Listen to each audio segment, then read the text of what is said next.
Shalom, selamat datang dalam program Sekolah Sabat 5 Menit bersama Gereja Masehi Advent Hari ke-7 Jemaat Menteng, Jakarta. Program ini hadir untuk memastikan bahwa jantung kerohanian Bapak, Ibu, Saudara, Saudari tetap selalu berdetak. Pada seri pertama pembahasan Sekolah Sabat 5 Menit, pada pelajaran ke-9 ini telah disinggung dan dibahas mengapa korban itu dibutuhkan dan apa saja jenis-jenis korban yang dipersembahkan oleh orang Israel. Kita juga belajar tentang mengapa hanya korban Yesus yang dapat menyempurnakan untuk korban yang telah dilakukan.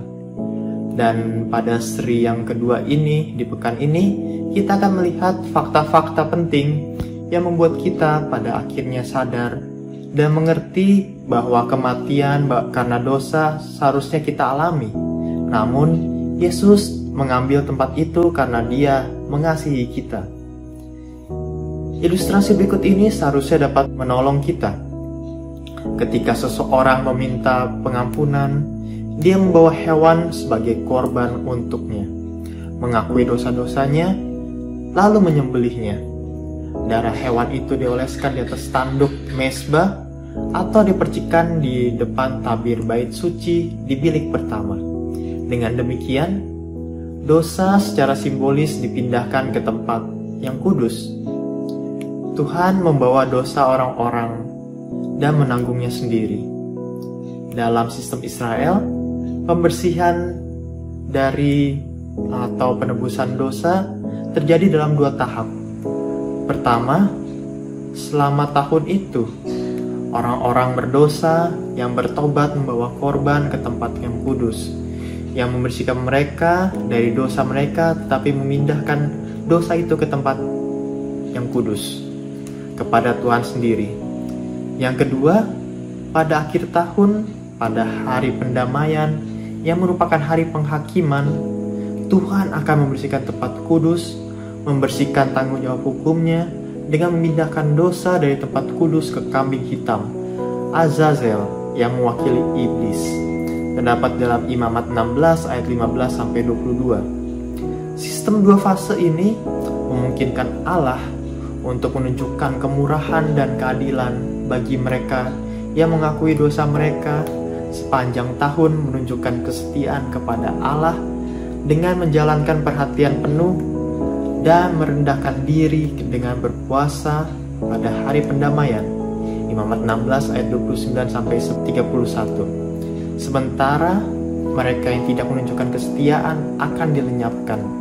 Imamat 23 ayat 27-32. Pengampunan dosa kita menyeratkan 2 fase dalam perantaraan Yesus di 2 bilik bait suci surgawi. Yang pertama, Yesus menghapus dosa-dosa kita dan memikulnya sendiri di atas kayu salib untuk memberikan pengampunan kepada setiap orang yang percaya kepadanya. Terdapat dalam Kisah 2 ayat 38 dan juga Kisah 5 ayat yang ke-31. Fase kedua dalam pelayanan Yesus terdiri dari penghakiman per-Advent atau sebelum kedatangannya, dan tujuannya adalah untuk menunjukkan kebenaran Allah dalam mengampuni umat. Dalam penghakiman ini, catatan kehidupan mereka akan terbuka untuk dilihat oleh alam semesta. Tuhan akan menunjukkan apa yang terjadi di hati orang percaya dan bagaimana mereka memeluk Yesus sebagai juru selamat dan menerima rohnya dalam hidup mereka.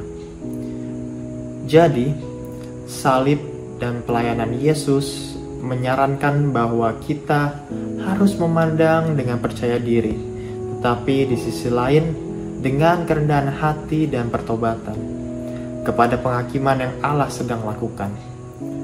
Namun, karena Dialah korban yang sejati, Dialah imam besar kita, dan Dialah hakim agung kita, maka kita yang menerimanya dan telah diubahkan oleh Roh-Nya akan menikmati anugerah penebusan tersebut.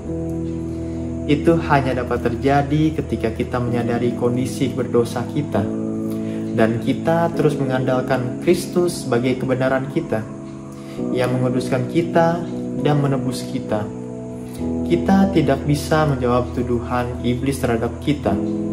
Hanya Kristus yang dapat membuat permohonan yang efektif atas nama kita. Dia mampu membungkam si penuduh dengan argumen yang didasarkan bukan pada jasa kita, tetapi pada jasanya sendiri. Terima kasih telah bergabung dalam Sekolah Sabat 5 menit bersama Gereja Masehi Advent Hari ke-7 Jemaat Menteng, Jakarta. Jangan lupa untuk selalu membaca buku Sekolah Sabat supaya iman kerohanian kita dapat selalu terjaga.